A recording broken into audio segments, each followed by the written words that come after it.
নবীর উম্মত, ওরে পর্দার আড়ালের আম্মা জান, আপনার জীবনটা কতই যে ধন্য। আপনারা নবীদের মায়ের মতো দামি মা, জমিনে কোনো মা নবী না, তবে সব নবীদের মা আপনাদের মতোই মা। এরে আম্মা জান, সাহাবায়ে কেরামদের মায়ের মতো আপনারা মা।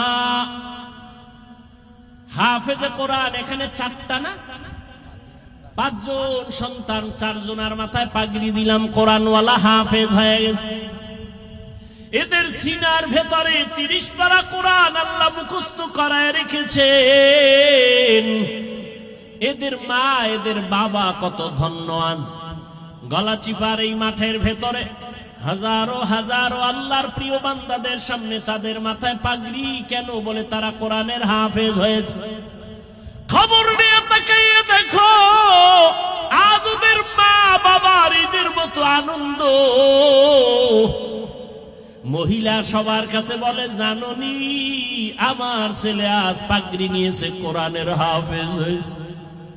বাবাই সবার কাছে আনন্দ করে, আমার ছেলে আজ হাফেজে কোরআন। এরে আম্মা জানেরা, আপনাদের জীবনটা তো ধন্য। আপনারা খাদিজা রাদিয়াল্লাহু তাআলা আনহার মতোই তো নারী, বড় দামি। আয়েশা রাদিয়াল্লাহু আনহার মতো দামি নারী, ফাতেমা রাদিয়াল্লাহু আনহার মতো দামি নারী। আপনাদের সম্মান কত? কিয়ামতের ময়দানে কোটি কোটি কোটি কোটি মানুষের সামনে আল্লাহ যখন জিজ্ঞাসা করেই ফেলেন, যদি ও হাজারো কোটি মানুষের মাঝে আমি একজন ব্যক্তিকে দেখতে চাই, আমার মুহাম্মদ, আমার প্রিয় নবী, তার হাতে হাত লাগাইয়া প্রথম কালেমাটা কে পড়েছো, ওই ব্যক্তিটাকে আজ আমি হাসরের মাঠে পুরস্কার দিব। দুনিয়ার কোন পুরুষ দাঁড়াতে পারবে না। একজন নারী দাঁড়াইয়া যাবেন, দাঁড়াইয়া বলবেন, ও দয়ার মালিক,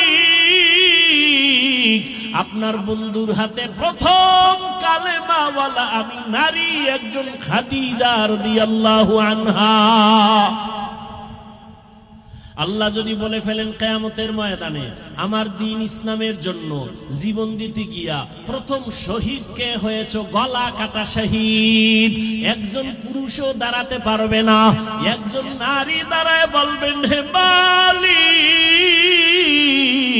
আপনার দ্বীন জিন্দা করার জন্য আমি শহীদ হয়ে রক্ত ঝরাইছি, আমি একজন নারী, সুমাইয়া রাদিয়াল্লাহু আনহা। নারীদের সম্মান আল্লাহ এত দিছেন, তোমরা কমানোর জন্য আন্দোলন করো। যারা বলে ইসলাম নারীর অধিকার দেয় নাই, এরা লম্পট, চরিত্রহীন, ইসলামের দুশমন। আল্লাহর কসম একবার, আল্লাহর কসম 2 বার, আল্লাহর কসম 3 বার, ওয়াল্লাহি বিল্লাহি তাল্লাহি, নারীর সম্মান ইসলাম ছাড়া আর কেউ বাড়াতে পারে নাই। সব ধর্ম খুঁজো, সব ধর্মের ভেতরে নারীদের উপরে জুলুম করা হয়েছে। একমাত্র নারীদের সম্মান আর ইজ্জত দিয়েছে ইসলাম, আর কেউ দেয় নাই। এরে আম্মা জানেরা, এত ধন্য মা আপনারা। এই দুনিয়া একজন বড় আল্লাহর দুশমন ফেরাউনের নাম জানেননি? ফেরাউনের স্ত্রীর নাম কি? এত বড় বেঈমান ফিরআউন, তার ঘরে থাইকা আসিয়া আল্লাহর এত পেয়ারা হয়ে গেলেন। রহমতের নবী বলেন, কিয়ামতের দিন আমি মুহাম্মদের সাথে আসিয়ার সাথে বিবাহ হবে। সুবহানাল্লাহ। কেমন ধন্য নারী! এত বড় বেঈমান ফেরাউনের ঘরে থেকে আসিয়া আল্লাহর এত পেয়ারা হয়ে গেলেন। নবী বলেন, কিয়ামতের দিন আসিয়ার সাথে আমি মুহাম্মদের বিবাহ হবে। এরে আম্মা জান, আপনার স্বামী তো ফেরাউনের মতো খারাপ না। আপনার স্বামীকে পারলেন নাকি বুঝাইয়া নামাজি বানাবেন? আপনার স্বামীটারে যদি বুঝাইতেন, ও স্বামী আমার, বাবা মায়ের কষ্টের জীবন সারিয়া আজ তোমার ঘরে আসি, না খাইয়া থাকলেও আসি, খাইয়া থাকলেও আসি, তবে তোমার কাছে আমার জীবনের দাবি, তুমি কামাই রুজি যা করো, একটা জীবনের দাবি, হে স্বামী, হারাম কামাই করে ঘরের মধ্যে আনবা না। হারাম খাইয়া নিজের রক্ত নাপাক করব না, হারাম খাইয়া সন্তানের রক্ত নাপাক করব না। মা যদি সব স্বামীদের বুঝাইতেন, কোন স্বামী হারাম টাকায় ব্যবসা করত না। আল্লাহর ভয়, তাকওয়া আল্লাহর মহা একটা সম্পদ, যার অন্তরে ঢুকবে সে বিনা হিসাবে জান্নাতি। কার ভয়? আল্লাহর ভয়।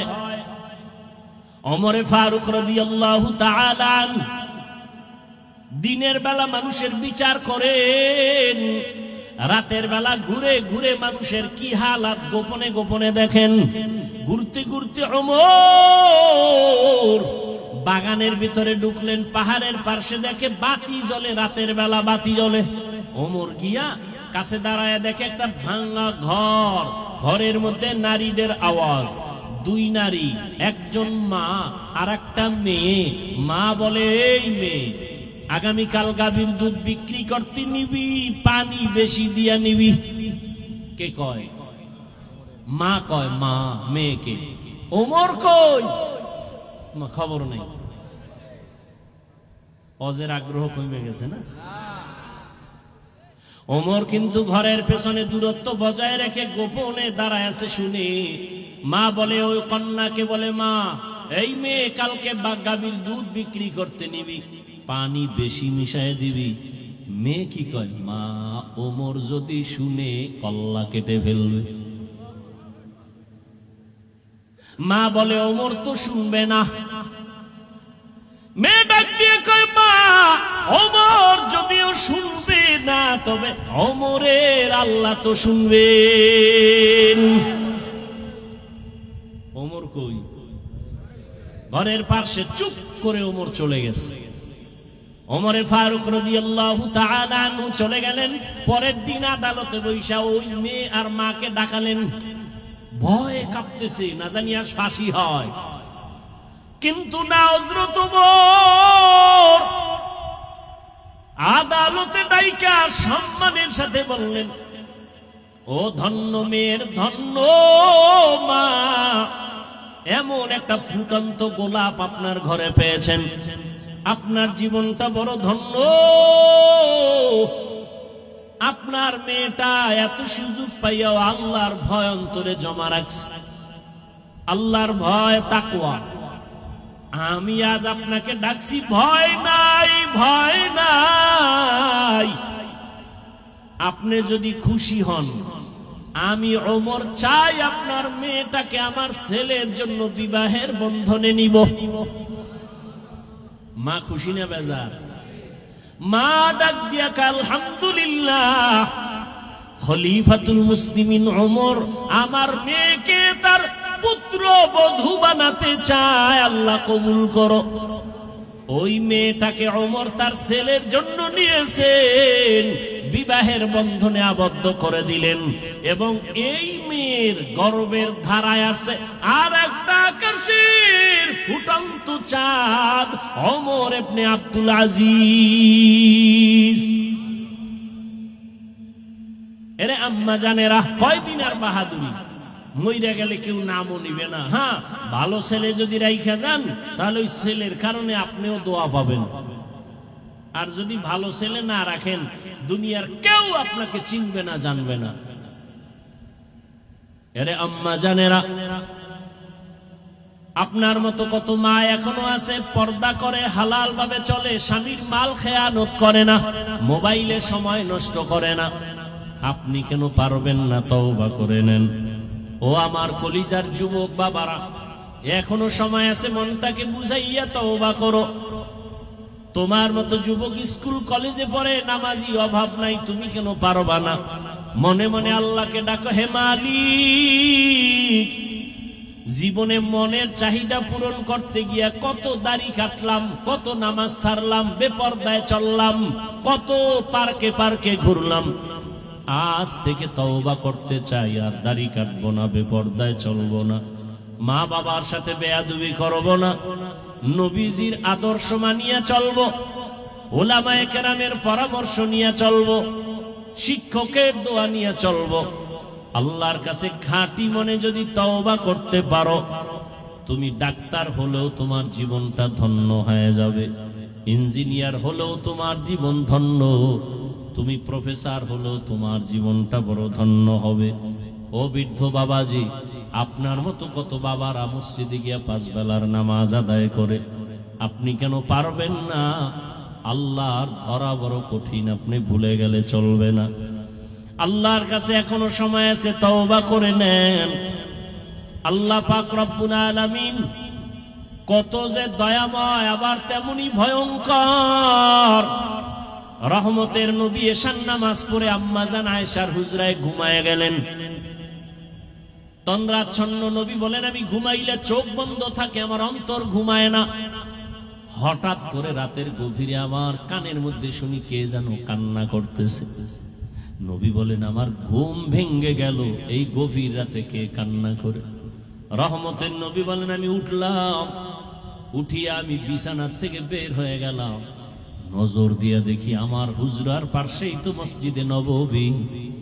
নজর দিয়া দেখি আমার এক সাহাবী নামাজে দাঁড়ায় দাঁড়ায় গভীর রাতে কান্না করে। আমি রহমতের নবী হঠাৎ চমকে উঠলাম, কোন সাহাবী এই গভীর রজনীতে কাঁদে? ভালো করে নজর করে দেখি, আল্লাহর পেয়ারা সাহাবী আমার আবু বকর গভীর রজনীতে নামাজে দাঁড়ায় কান্না করে। আমি বাহিরে অপেক্ষমান, আবু বকর হাউ মাউ করে কান্না করে নামাজ শেষ করে বের হয়। আমাকে দেখে আবু বকর আতঙ্কিত হয়ে গেল।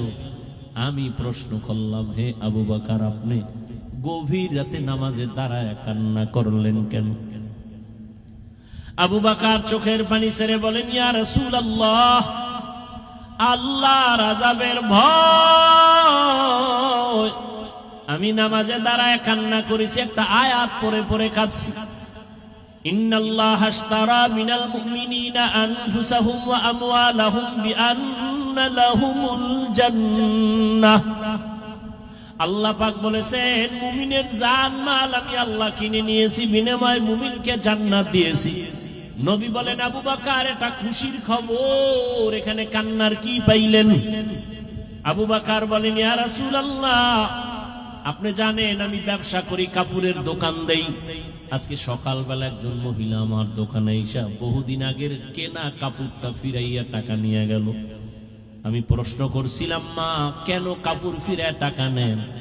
মহিলা একটা জবাব দিয়েছে, তোমার দোকানের কাপড় আমার পছন্দ হয় না, এজন্য ফিরাইয়া দিলাম। আমি আল্লাহর এই আয়াত পড়ে কান্না করেছি।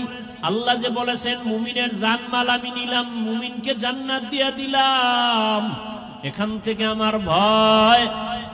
আপনি নবী কিয়ামতের হালাতের বয়ান করেছেন, কত ভয়ঙ্কর হবে কিয়ামতের মাঠ। কিয়ামতের ময়দানে নারী আর পুরুষেরা সবাই উলঙ্গ দাঁড়াবে। সূর্যের গরমে মাথার মগজগুলো ভাতের মারের মতো ফুটবে, জমিনটা তামা হয়ে যাবে, জাহান্নামের আওয়াজে মানুষের কান ফেটে যাবে।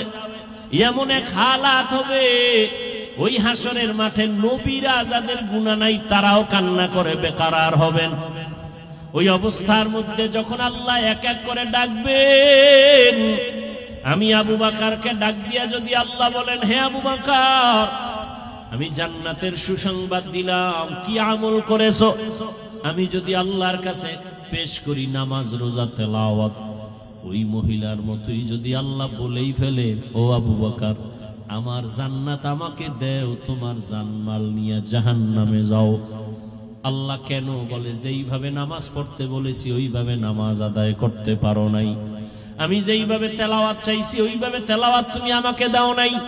আমি যেইভাবে জিকির চাইছি ওইভাবে মোহাব্বতের জিকির আমাকে দাও নাই। মানুষ দেখানো জিকির করেছো, মানুষ দেখানো নামাজ পড়েছো।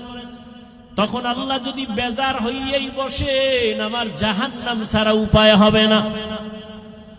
আর হে নবী, আমি চিন্তা করে দেখলাম, দুনিয়াতে সূর্যের গরম সহ্য করতে পারি না, জাহান্নামের আগুন আরো কত ভয়ঙ্কর হবে, কেমন করে সহ্য করব?